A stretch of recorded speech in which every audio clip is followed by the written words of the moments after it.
Let's talk about the Panasonic DVX200 and specifically in comparison to the Panasonic GH4 because these cameras are very similar. Now, I get a lot of heat in the comments on some of my videos where I'm critical of video features on DSLR or hybrid or mirrorless cameras, basically cameras that would normally be for photography that have now included video features over the past 4 or 5 years.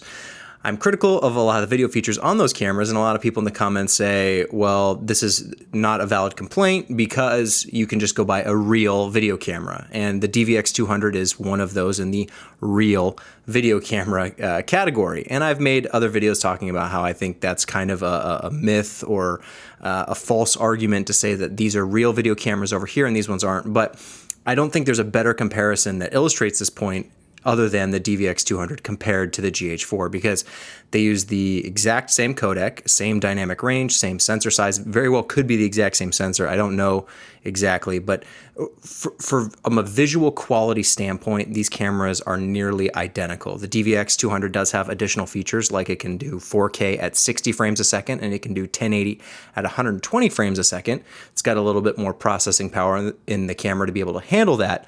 But in terms of image quality, the GH4 and the DVX200 are nearly identical. The only thing the DVX200 has over the GH4 is handy features that are specific for video, like built-in ND filters or XLR inputs or a larger LCD screen or a more better form factor, bigger form factor for kind of carrying around like handheld. It's not really shoulder rig capable. It's not, something you could put it up against your shoulder, I guess. You've got like 2 SD card slots. You've got some more very specific video calibration stuff that you can do in the menu if you're working in kind of like a broadcast environment. Of course, you have the fixed lens on the DVX200, so you can zoom fairly wide to I think it's a 13x zoom on the DVX200. And I just used the DVX200 on a recent shoot because it was the appropriate camera for that shoot. It was very run and gun. It was a live event coverage situation. And so having a camera with built-in NDs, a really nice zoom range, still having a larger sensor, micro four thirds, and just having that flexibility all in one camera made a lot of sense for an event like that where you don't really know what situation you're going to be in. Maybe you need to be zoom, you need a wide shot, and then the next second you need something really telephoto.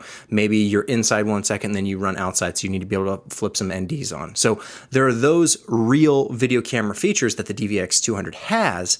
However, it also comes with a price tag that's nearly 4 times as much as the GH4 right now. And for a lot of people, I think myself included, I would rather have something like the GH4 to personally own. It's cheaper. That's really nice.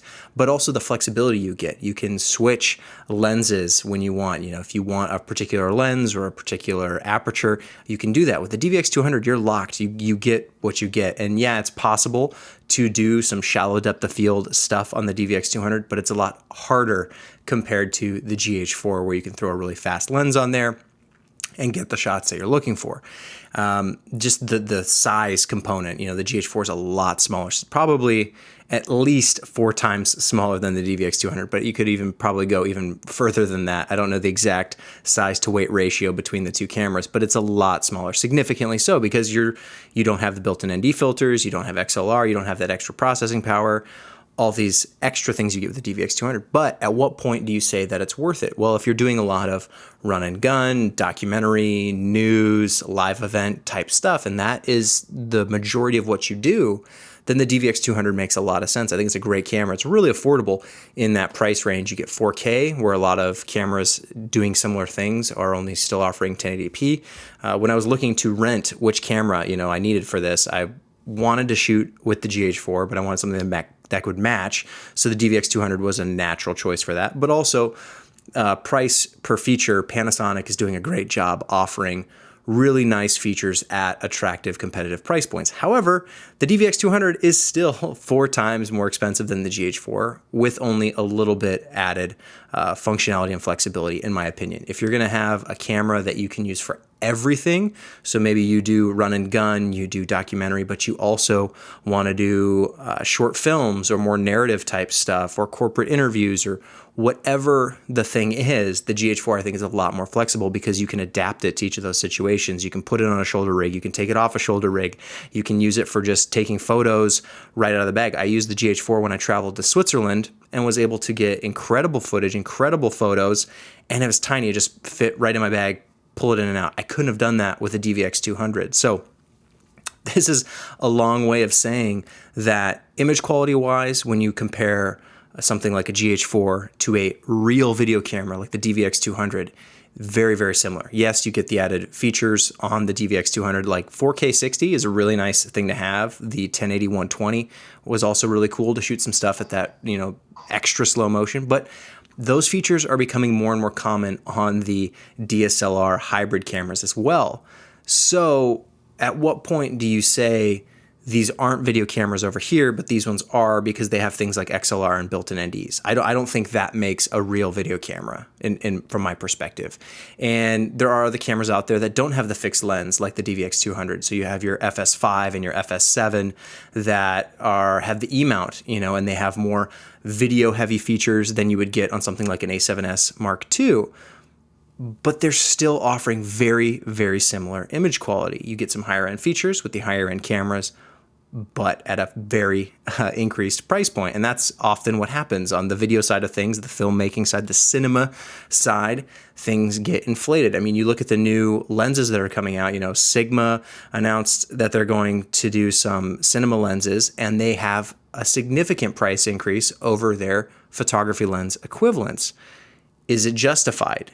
You get a few extra features. Maybe it's a little bit sharper, maybe it's a little bit better in terms of image quality, but how much so? How much are you paying because it's now a niche category of video cinema people, and now you have to pay that premium? And that's why I think a lot of people like me and those who watch my channel and people who are out there gravitate towards the photography side of things that have the video features, because photography is a much more mass market, consumer friendly brand or genre to get into. And so the price points are a lot more affordable.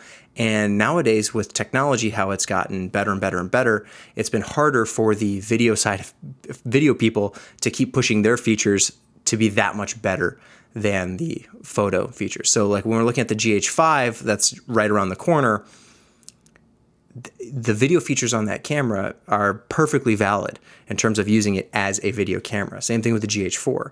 And to get back to the original point of this video, when you're looking at the DVX200, it has its purpose. It's a valuable tool in certain situations.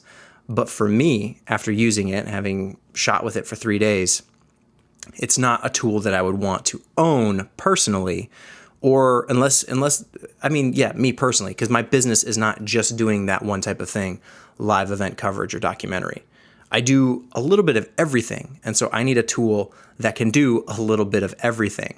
And then when I need something that's very specific to high-end cinema, I can go rent a high-end cinema camera, and I don't have to use the GH4. But if I'm doing a short film on my own, as a personal project, or something really low budget, the GH4 is a great tool for that. And I can also use it for the run and gun situation, because on this shoot where we used the DVX200, we rented one DVX200, but we also shot with 2 GH4s as well.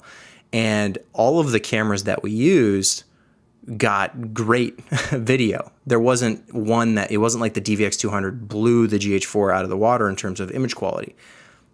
So at the end of the day, which one are you going to buy when you're looking at similar situations like this? Sony has similar situations like this. Canon is a company that I criticize frequently for having situations like this, where they have their photography line and they have their cinema, news, broadcast, video side of things, and they seemingly intentionally cripple the photo side with the photo cameras with video features. They cripple those so that you see that there are significant benefits to going the video side, but then you have to pay that steep premium.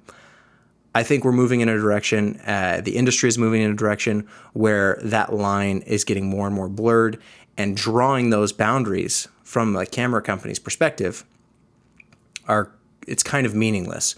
You're arbitrarily putting up roadblocks for some customer who wants to buy your product and you're saying, no, you have to pay thousands of dollars more for these extra features.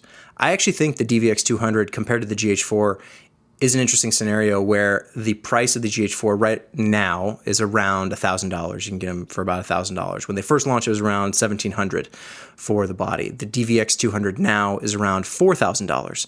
I don't recall what it was when it first launched. It may have been more than that, but around there, $4,000 or $5,000. The extra value you're getting out of the DVX200, I think, is barely justified, but it does make sense. When you look at a GH4 and what it offers in the form factor, and you're looking at that $1,000 to $2,000 range, that makes sense.